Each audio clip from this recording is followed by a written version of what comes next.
Your Eminence, Cardinal Parolin, Secretary of State of the Holy See, Your Excellency Archbishop Hon Tai Fai, Apostolic Nuncio to Malta, Your Grace Monsignor Charles Scicluna, Archbishop of Malta, Honorable Owen Bonnici, Minister for Cultural Heritage, the Arts and Local Government, Your Excellency Mr. Frank Zammit, Malta's Ambassador to the Holy See, members of the Metropolitan Cathedral Chapter, representative of the Opera della Primaziale Pisana, Mr. Kenneth Farrugia, CEO of the Bank of Valletta, council members, CEO, and staff of the St. John's Co-Cathedral Foundation, guest speakers, ladies and gentlemen.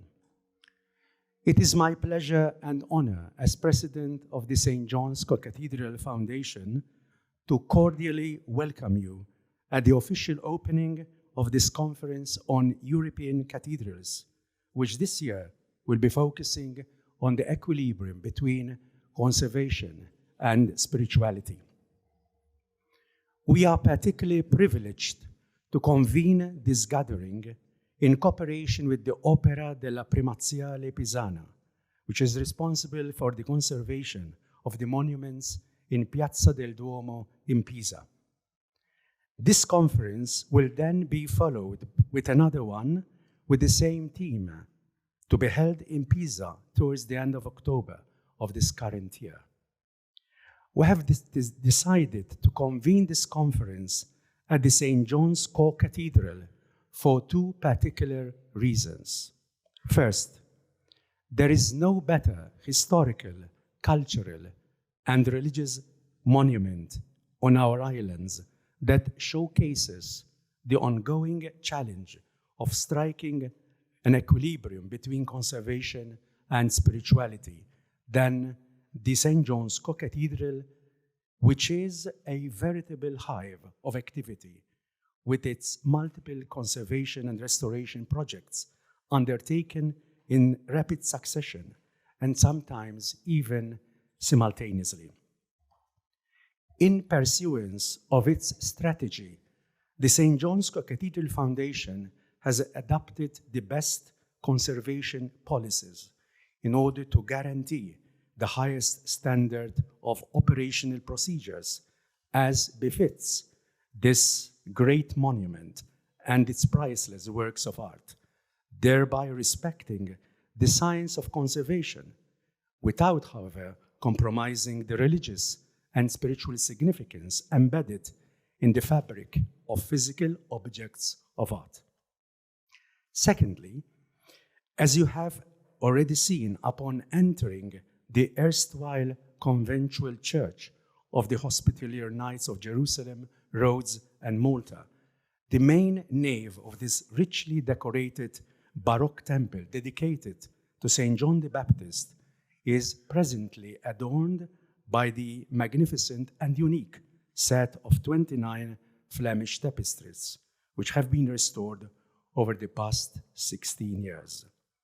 The last time that these artistically stunning tapestries were displayed at the St. John's Cathedral was in 1990, when His Holiness Pope John Paul II visited our islands. The success of our first high-level conference on European cathedrals, which was held in Valletta in 2001, has spurred us to convene the second Malta conference. Despite the uncertainties harassing our planning caused by the pandemic regulations and social restrictions, we had succeeded 2 years ago to bring together a number of conservators, curators, academic, and scientists from different European cathedral complexes to discuss conservation projects and create a network for the sharing of knowledge, good practices, and experience in the preservation of works of art from environmental control by microclimatic techniques. During the 2021 conference, 18 different case studies were presented physically or virtually, reflecting conservation projects within cathedral complexes across Italy, Malta, the UK, France, Poland, and Austria. During this year's conference, we are greatly honored with the presence of 20 speakers hailing from Poland, Italy, Ukraine, Malta, Germany, France, Turkey, United Kingdom, Austria, Spain, and Switzerland.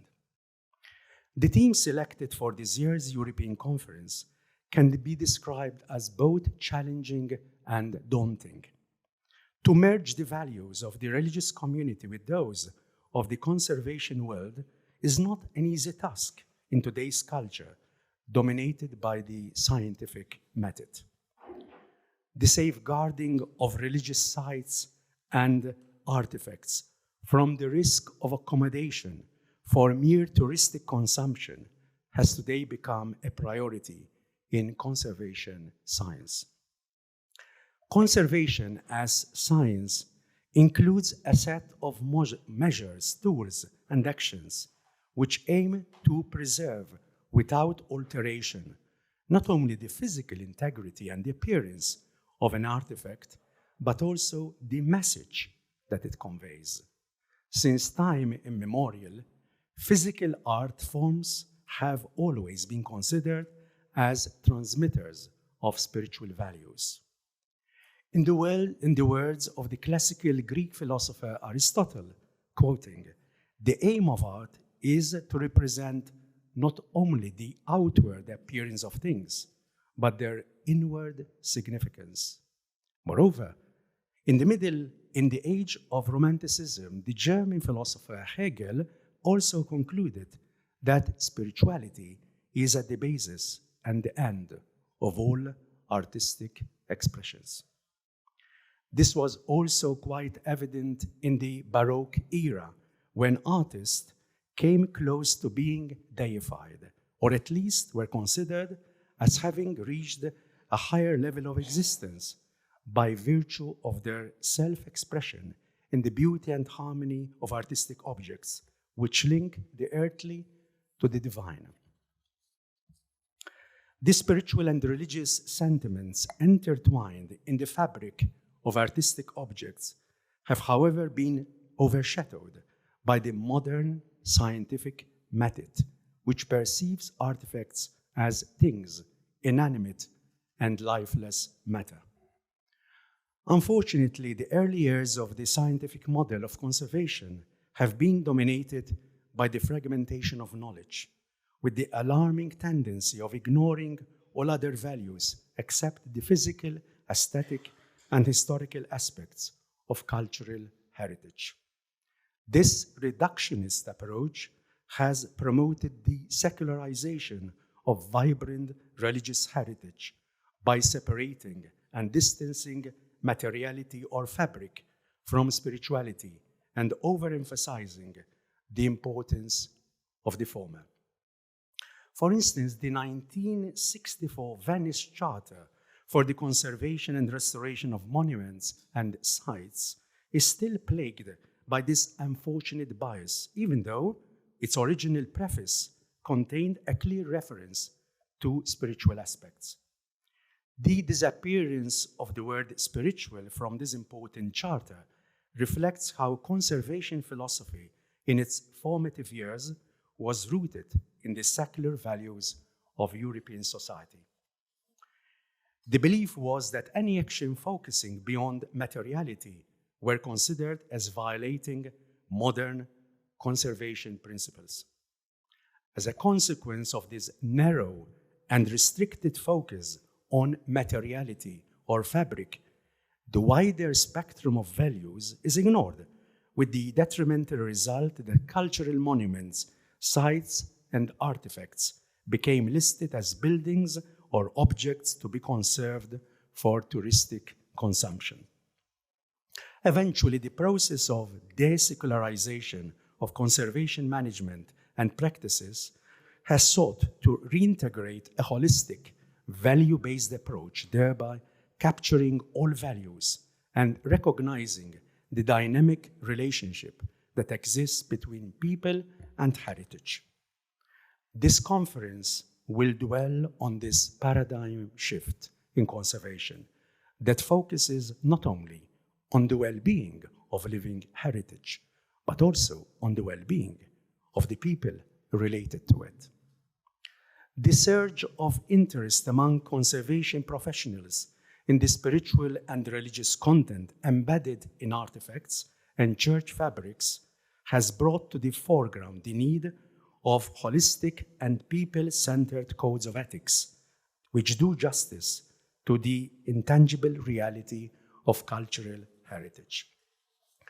One may rightly conclude that conservation approach through the scientific lens has now been broadened and enriched by acknowledging the significance attached to the physical properties of cultural heritage, a significance that conservators are morally obliged to respect and protect.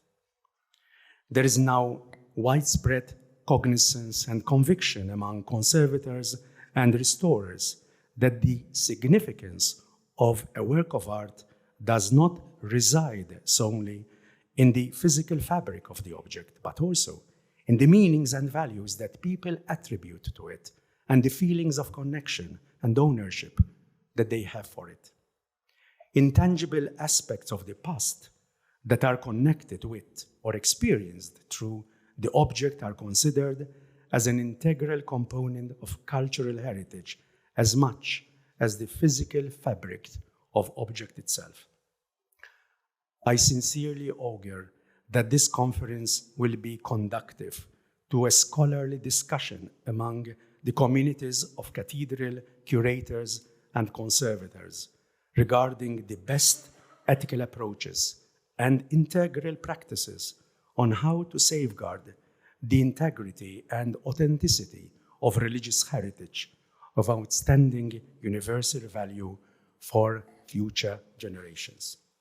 As custodians of our cultural heritage, we have an ethical responsibility to continuously review our current approaches and techniques in conservation methodology in order to sustain the spiritual and religious significance of our historical and cultural sites and their priceless artistic collection.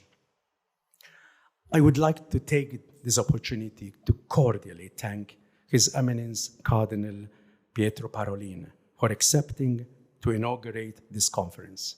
This presence, Your Eminence, among us means a lot to us all. Thank you for coming.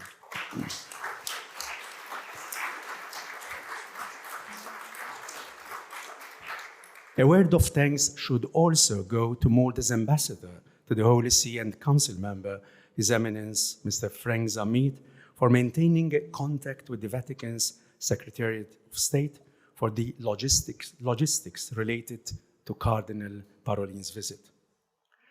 I would also like to thank and acknowledge the help and support of Honorable Owen Bonici, Minister for the National Heritage, the Arts and Local Council, the Honorable Clayton Bartolo, Minister for Tourism, and the Bank of Valletta, here represented by its CEO, Mr. Kenneth Farrugia, for sponsoring this high-level European conference. A special word of appreciation goes to our executive staff for taking care of all the logistics behind the organization of this conference. Thank you very much, members of the Foundation. I would also like to extend my gratitude to all the foreign and local speakers who will be addressing us over these 2 days.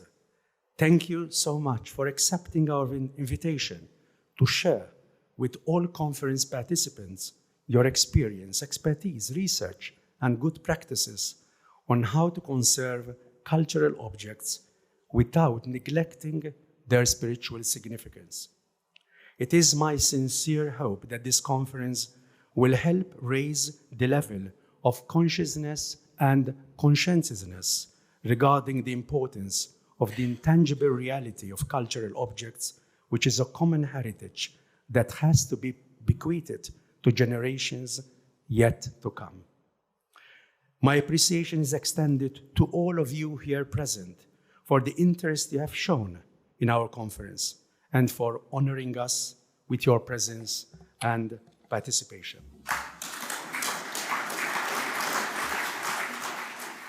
Your Grace, Archbishop Charles Scicluna, Archbishop of Malta, Your Excellency, Archbishop Savio Ontaifai, Apostolic Nuncio to Malta, Honorable Owen Bornici, Minister for National Heritage, the Arts and Local Government, President of the Opera della Primaziale Pisana, President, Council members and staff of the St. John's Co-Cathedral Foundation, Your Excellency, Mr. Frank Zammit, Ambassador of the Republic of Malta to the Holy See, guest speakers, ladies and gentlemen, dear friends.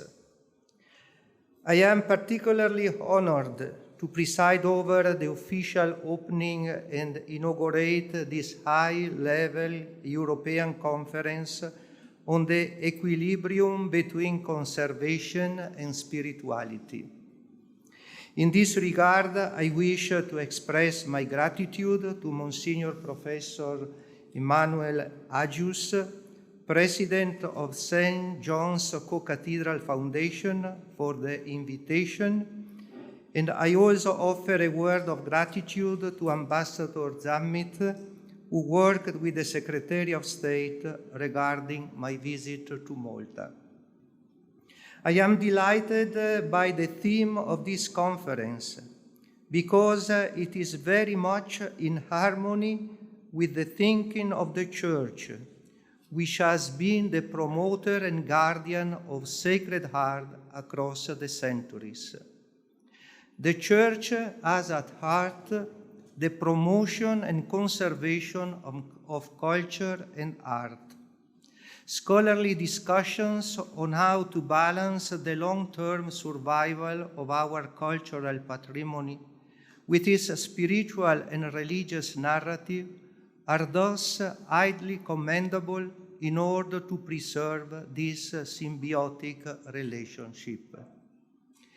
Every form of art embodies in some way or another an element of spirituality.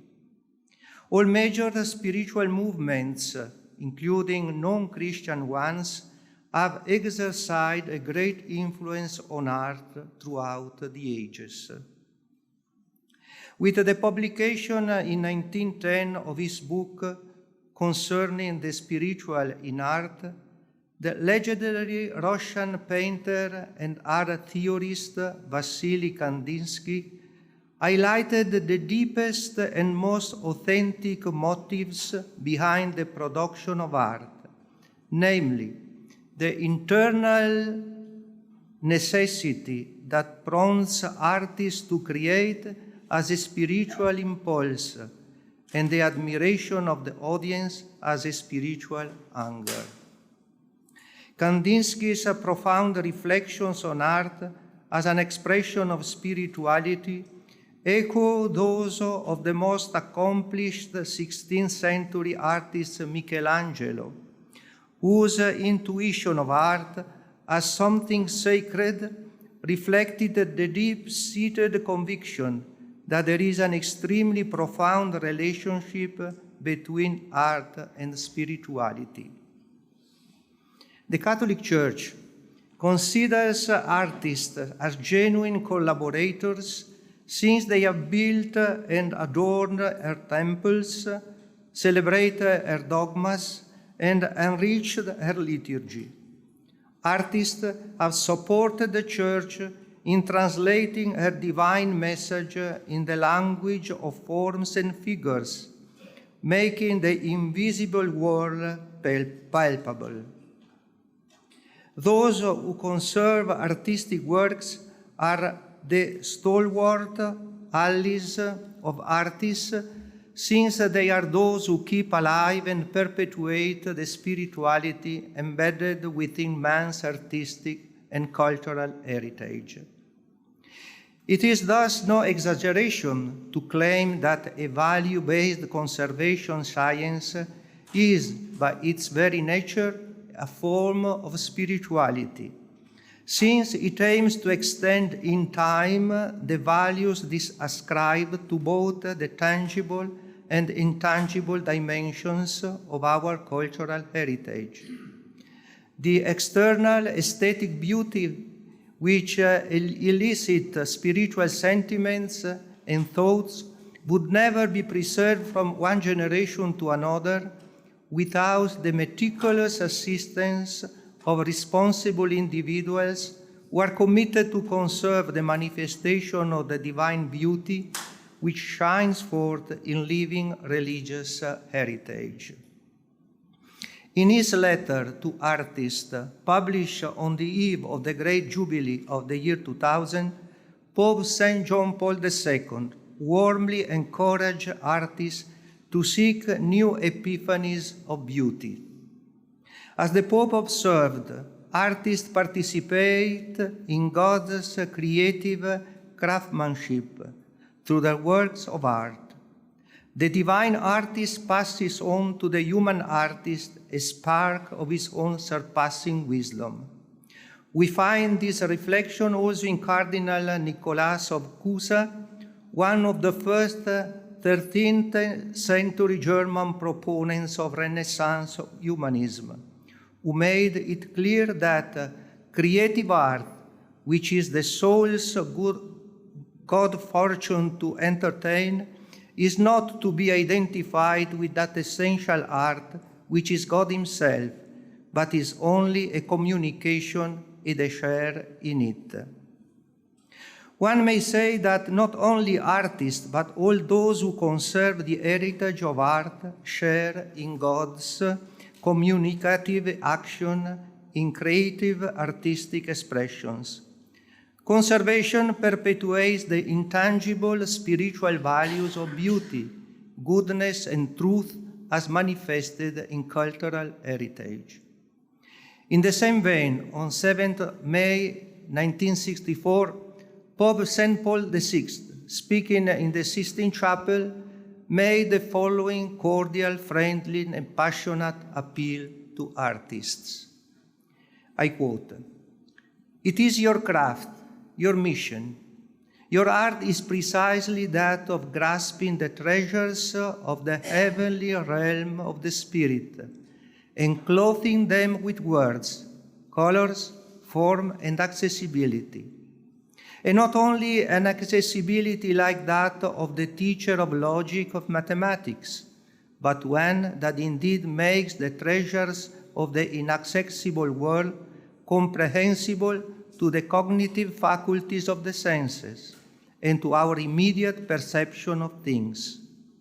You have also thus prerogative in that same act by which you make accessible and comprehensible the world of the Spirit, to conserve such a world's ineffability, the sense of its transcendence, its aura of mystery, this need to reach it with simultaneous ease and effort."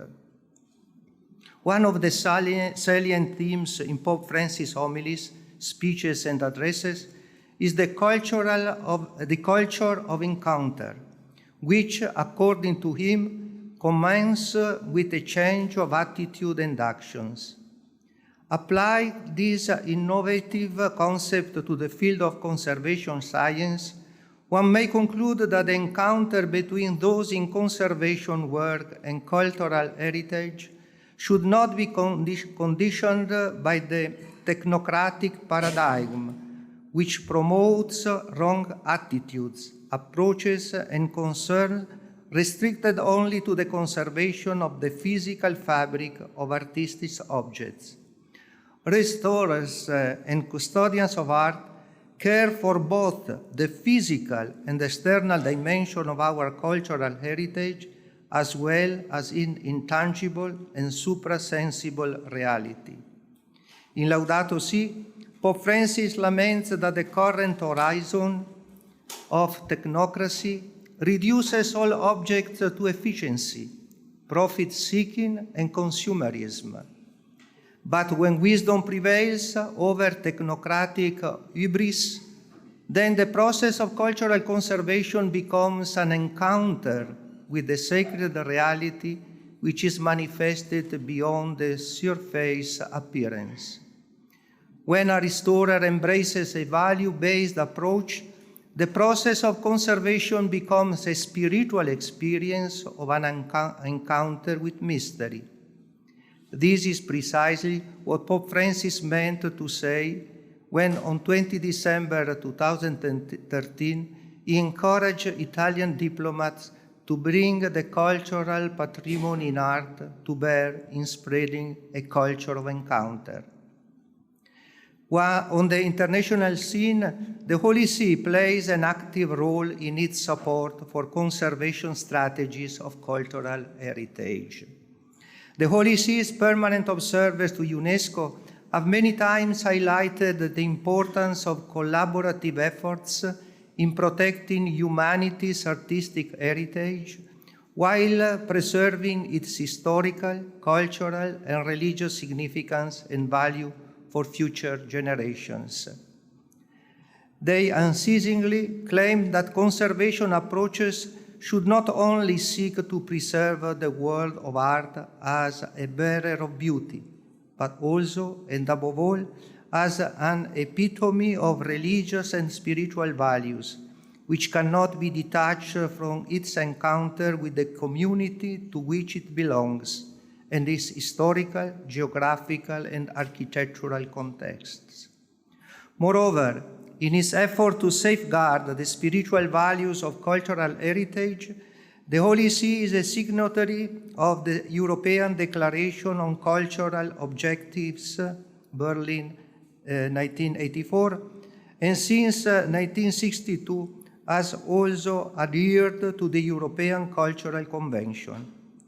The Holy See views this instrument as a major step forward to guarantee a common awareness and moral sensibility among policymakers for concerted actions in the sphere of cultural conservation. Furthermore, in 1993, Pope St. John Paul II established the Pontifical Commission for the Cultural Heritage of the Church, whose task was to encourage the particular churches around the world to strengthen and increase efforts for the proper conservation, preservation, promotion, or enhancement of the cultural heritage of the Church as part of its pastoral mission. In a letter on religious and ecclesiastical cultural goods addressed to religious superiors in 1994, this Pontifical Commission observed the following: cultural goods are the privileged witnesses to this Catholic and spiritual work. They are to be considered, thus, not only elements of anthropological and social interest, but above all, significant expression of a faith which grows within the Church and finds ever more fitting expressions to manifest its interior vitality. One must reread the cultural heritage of the Church in this perspective, from majestic cathedrals to smaller objects, from the marvelous works of art of the great master to the smaller expression of the poorer arts, from the most penetrating literary works to the apparently arid financial registers which follow step by step the life of the people of God. The Church supports and encourages conservation policies which safeguard the intangible reality of cultural heritage, because art has an evangelical purpose. In the motu proprio of 25 March 1993, creating the above-mentioned Pontifical Commission, we read, "Faith tends by its very nature to express itself in artistic forms and in historical witnesses which have an intrinsic evangelizing force and cultural value. before which the Church is called to lend its utmost attention. Moreover, in a speech delivered on the 13th March 2000 to the member staff and consultants of the Pontifical Commission, Pope St. Paul II remarked, "As everyone knows, worship has always found a natural ally in art, because monuments of sacred art have a catechetical and cultic significance in addition to their intrinsic aesthetic value. It is therefore necessary to make the most of them, taking into account their liturgical habitat, combining respect for history with attention to the current needs of the Christian community, and ensuring that the artistic historical patrimony at the service of the liturgy loses nothing of its eloquence." In conclusion, I encourage all of you who are directly or indirectly involved in the conservation of cultural heritage to please sentire cum ecclesia, so that each one of you can make his or her own specific work a precious contribution to the Church evangelizing mission through art. I cordially thank you for your commitment in this regard, and I ardently hope that art will be an ever more effective way of bringing those who are searching for meaning closer to the gospel message, and that it would foster in every person of goodwill that love of beauty which opens the spirit to truth and goodness. Thank you.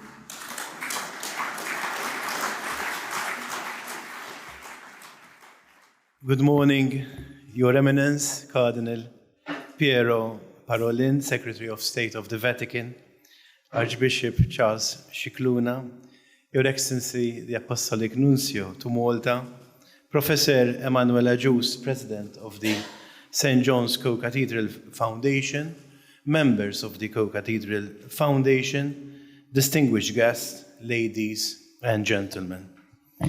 I feel incredibly honored to be here today at this conference titled The Equilibrium Between Conservation and Spirituality, organized by the St. John's Co-Cathedral Foundation. Malta is a country rich in cultural and patrimonial heritage, and it is our duty to protect and conserve these treasures for future generations.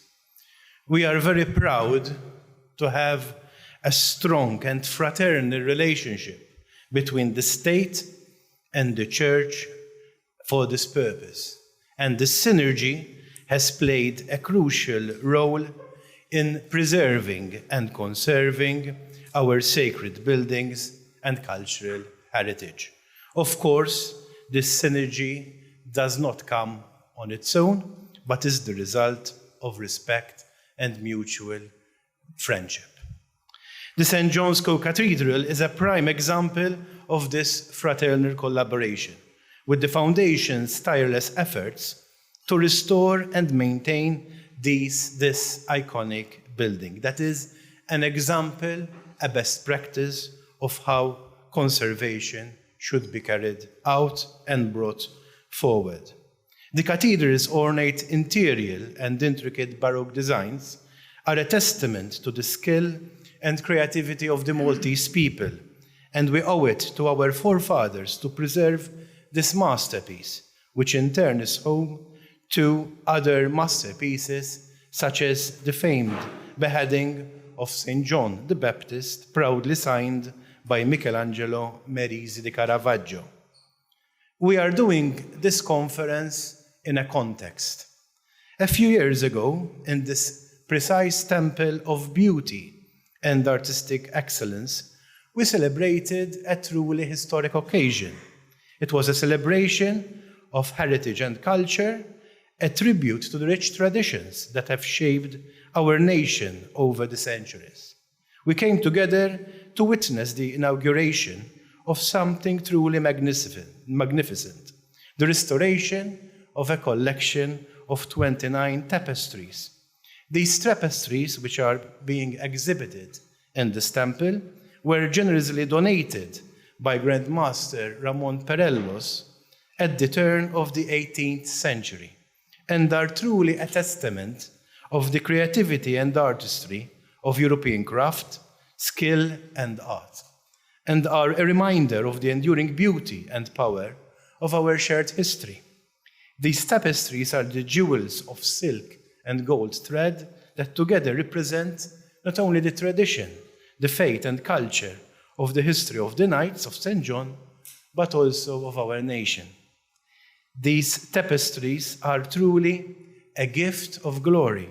They represent the pinnacle of artistic and cultural achievement, serving as a reminder of the power of art and culture to inspire, to elevate, and transform.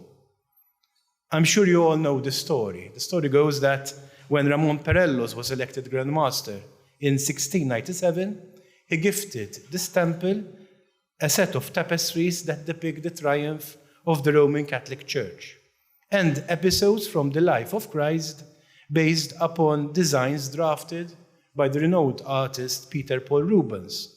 They are amongst one of the largest and most exquisite sets of tapestries woven during the Baroque era, and according to the wit, the largest tapestry collection of its kind in the world.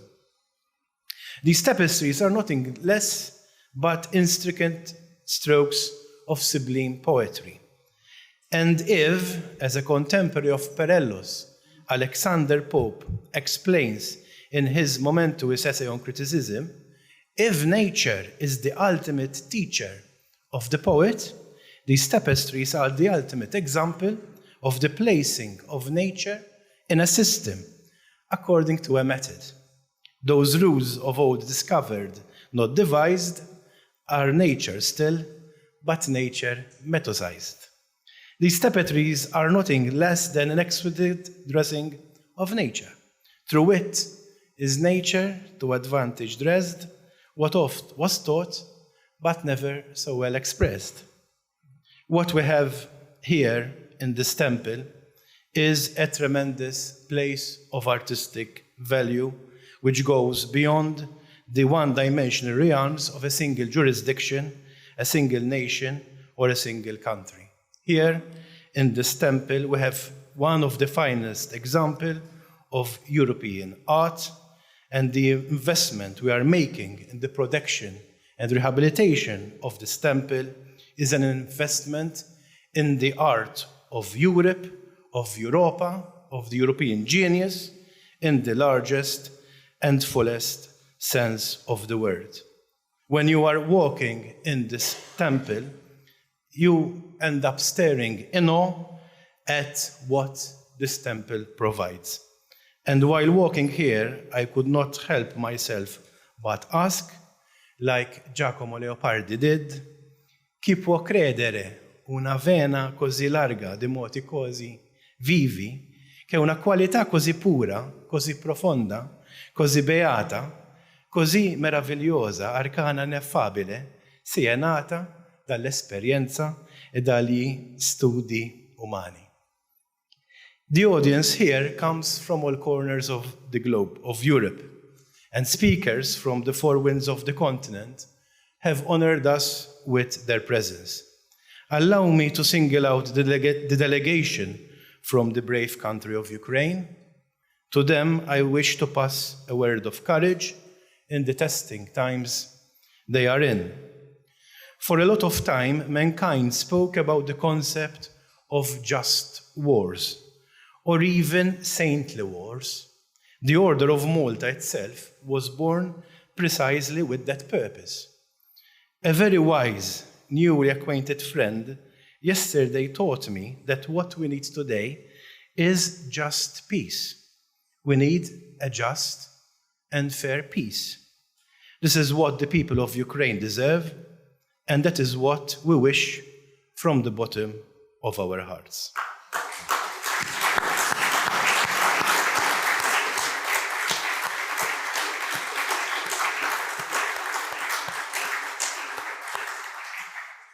In conclusion, I would like to thank the St. John's Co-Cathedral Foundation for organizing this important conference and all of the speakers and participants for joining us today.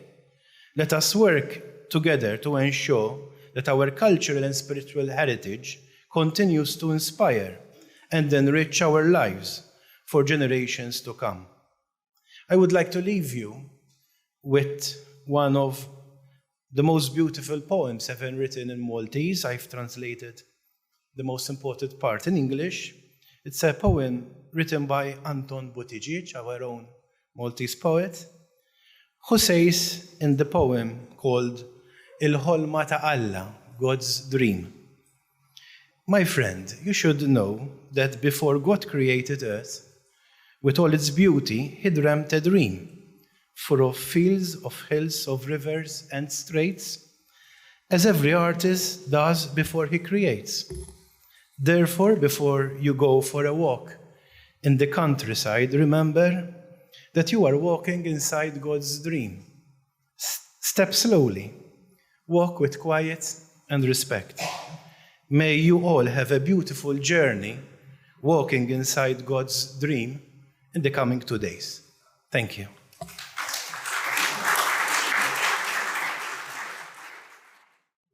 Your Eminence, Cardinal Parolin, Secretary of State, Your Excellency, Archbishop Pontify, Apostolic Nuncio, Honorable Owen Bonnici, Minister for National Heritage, the Arts, Local Government, President of the Opera della Primiziale Pisana, President, Council members and staff of the St. John's Co-Cathedral Foundation, including Your Excellency, Mr. Zamit, Malta's Ambassador, Holy See, guest speakers, ladies and gentlemen. In today's world, our cultural heritage and its aesthetic beauty and spirituality are facing the challenges of degradation, temporality, and contingency. The science of art conservation has emerged precisely to prevent damage to the legacy of physical artifacts and fabrics that are inherited from past generations, to be maintained by us and passed on for the benefit of future generations.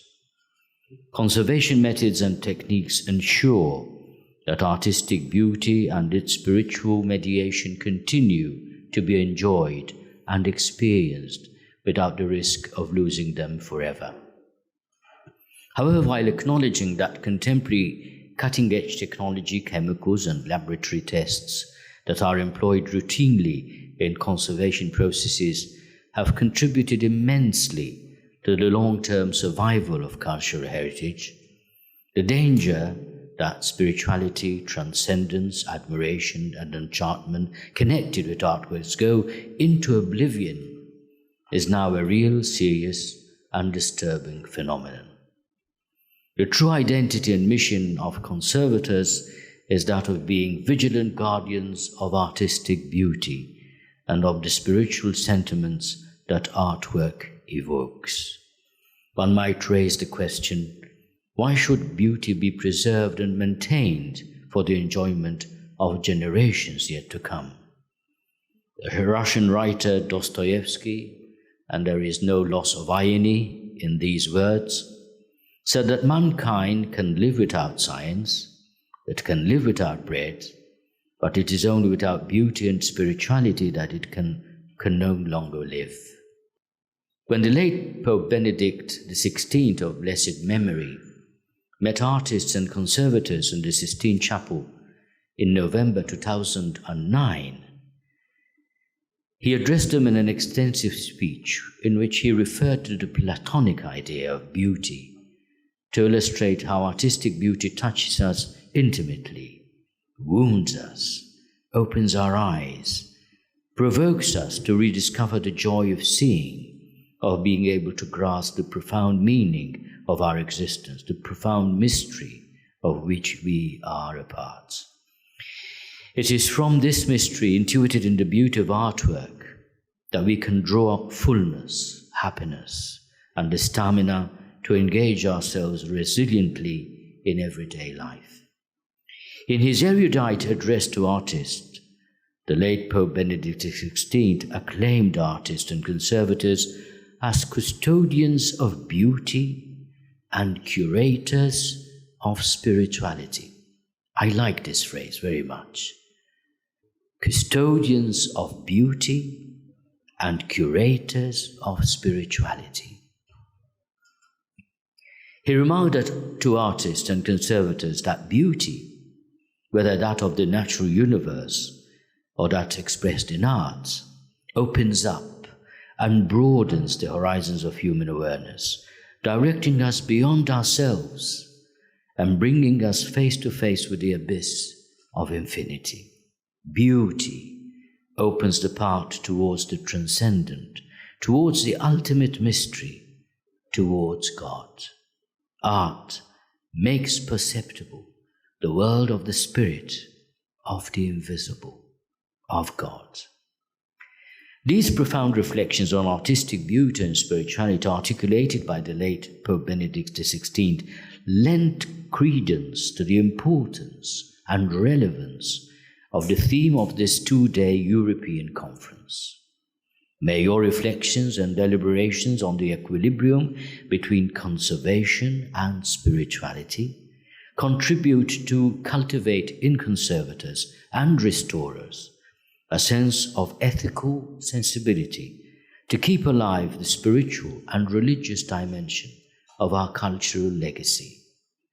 It is commendable to note that many codes of ethics for the practice of conservation and restoration assert that professionals in this area are duty-bound to act as advocates of the intrinsic values and well-being, I like this phrase, well-being of a given cultural object with respect to both its tangible and intangible significance. And I would like to do a parenthesis. I would like to thank the Foundation for the Co-Cathedral, its staff, for bringing to completion the project, which has been gone for some years, of the restoration of the famous tapestries. It is an extraordinary example of a community that becomes an advocate of the intrinsic value and well-being of a cultural object, which is also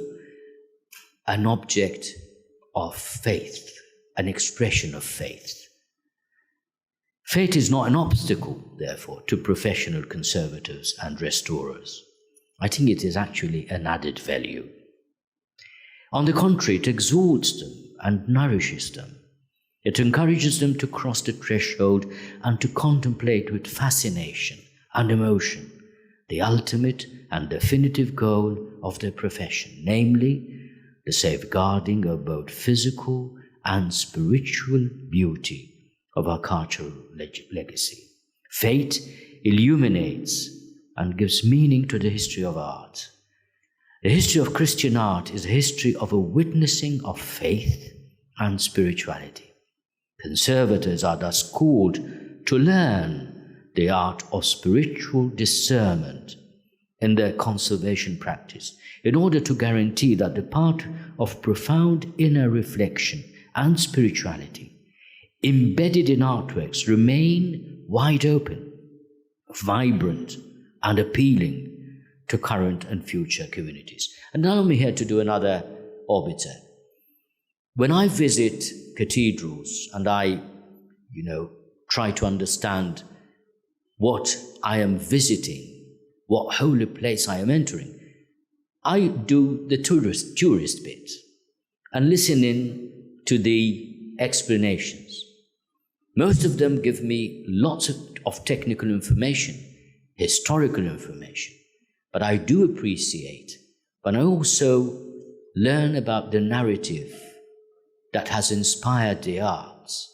That is something that should always be present when we're trying to express the beauty, but also the narrative behind the expression of art.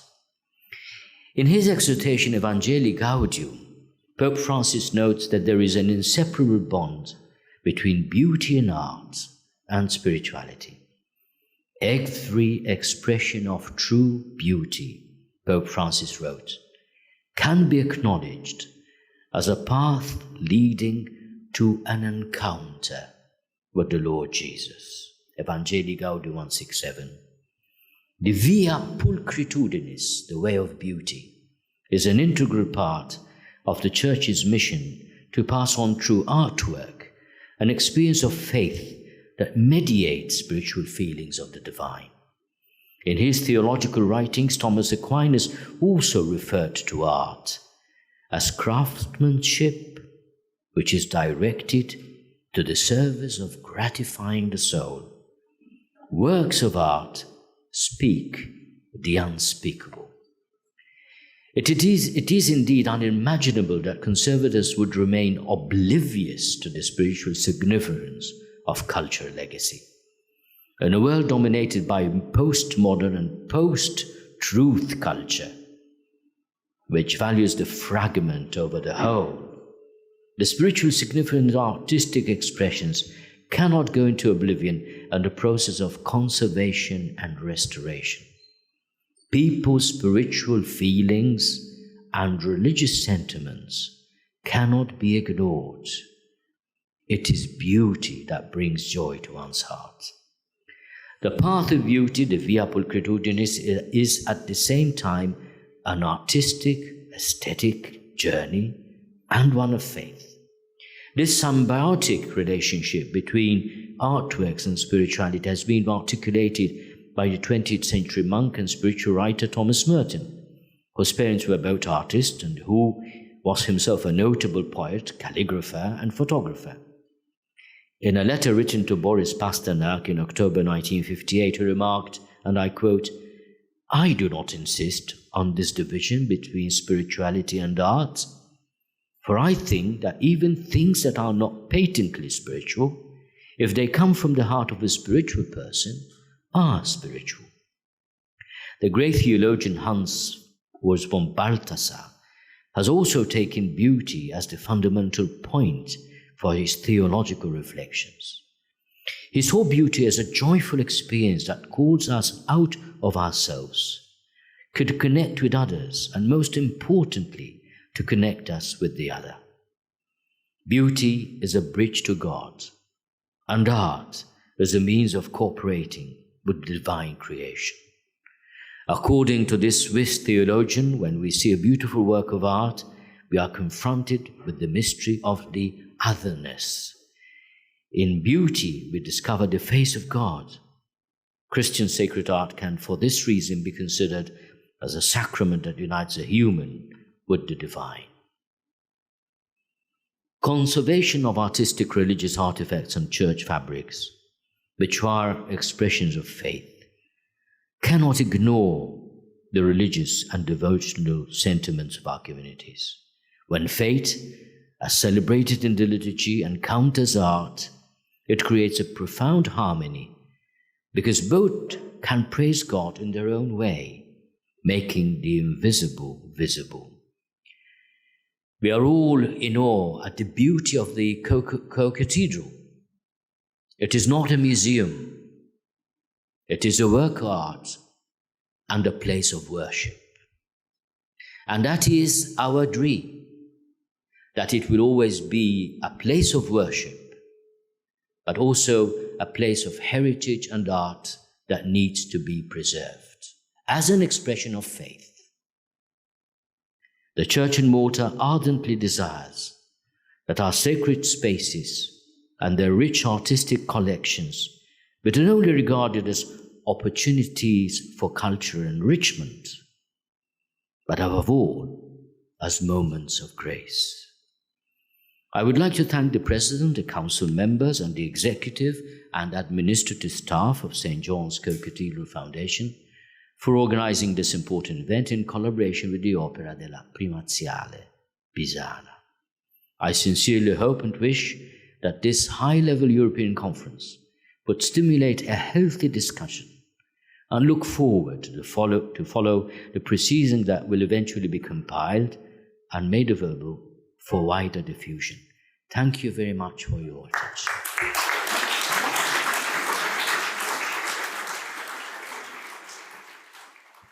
I do apologize on behalf of President Pacini for his absence.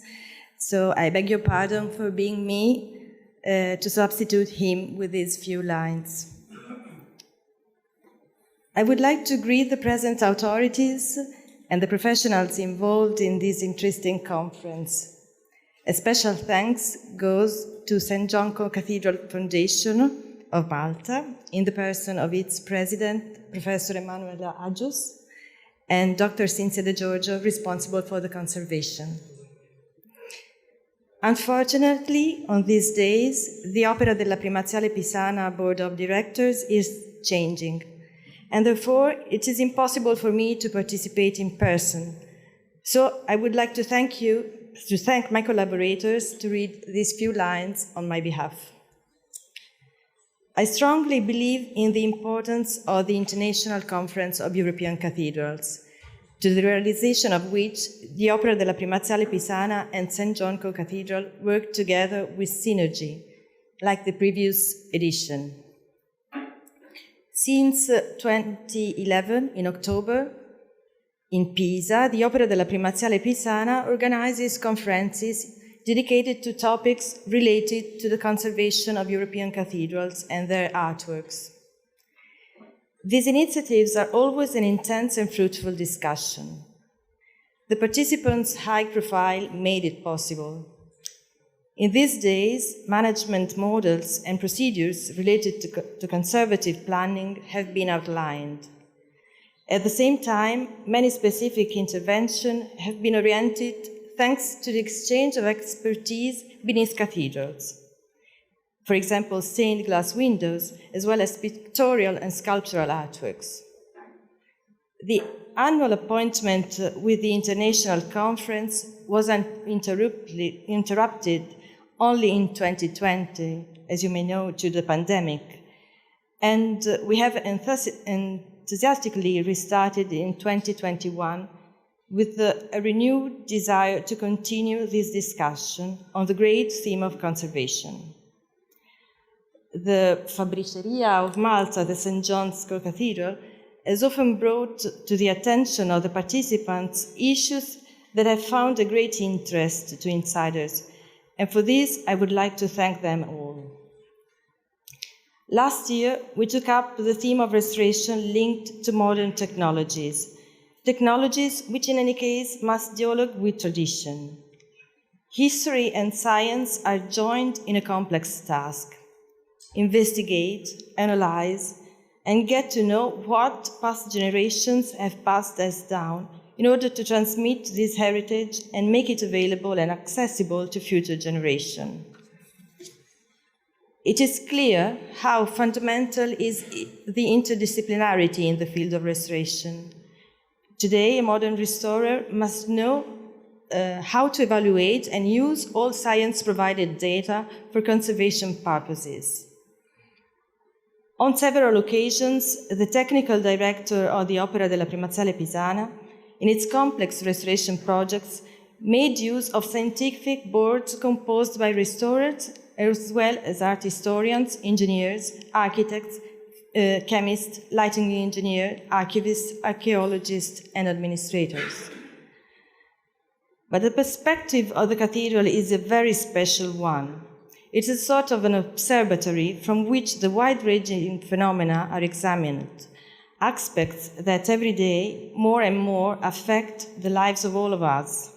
Macro factors, we may say, that when applied to the architectural scale of a large church or to the even smaller scale of a single artwork, reveal a microcosm made up of critical points and risk indicators, of new research applied to conservation and strategies for the control of phenomena of decay, of the safety and comfort of people. It is a complex geography in which the choices of the curators move at different latitudes. Restorers and conservators gathered in Malta and then in Pisa for the 2-day-long conference and engaged the daily management of the cathedrals, real living organisms, will give their presentation of case studies focused on strategies to prevent decay. But the theme we are dealing with here and on October in Pisa is the balance between conservation and spirituality. Theologians, historians, and artists will be able to discuss the value of art in its various aspects as a spiritual expression. I would therefore like to conclude by thanking the St. John Co-Cathedral Foundation once again and all the administrative personnel who has made a great job to organize this conference. And I would like them for inviting us to participate and give us the opportunity to give our contribution, and by wishing everyone a fruitful and successful job. Thank you.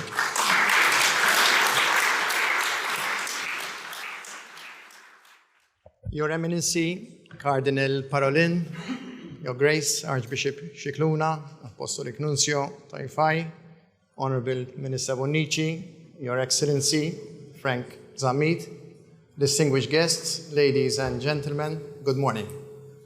I am absolutely privileged and delighted to be addressing you all here today.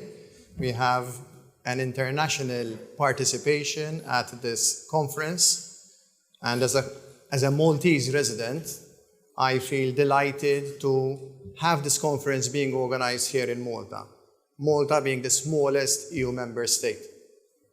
A particular warm welcome to the foreign delegates that are here with us today, some of them for the first time in Malta. I hope you have an enjoyable Malta experience.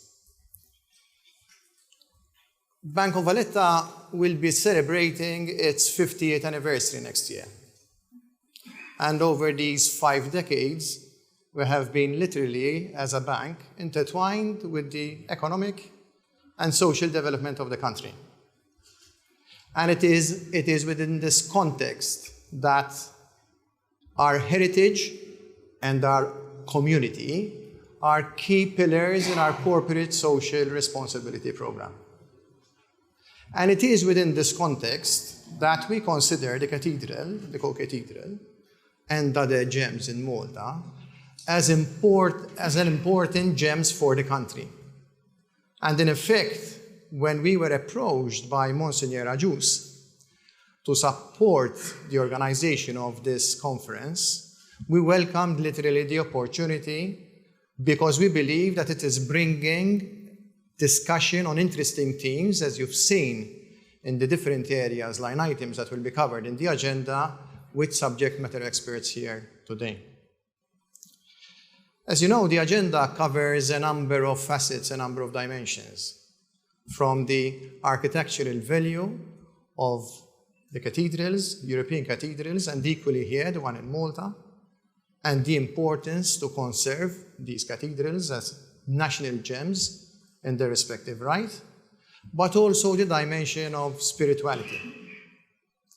And I think within this context, it is important to give consideration as well to the changes affecting our society, which is being driven by technology, and now we're seeing the onset of artificial intelligence and how this will shape the behavior of society, which will, in my view, increasingly be driven, unfortunately, by instant gratification. I think it's an important dimension to give consideration to the role that cathedrals can play in this regard to strike a balance. I think with these reflections in mind, the themes that will be discussed at this conference will undoubtedly be insightful to all of you. It will undoubtedly be engaging. And I hope as well that will be enriching. And after you leave this conference and you will leave this country, I do hope that this will create value to all of you. Thank you, and I wish you an enjoyable stay in Malta.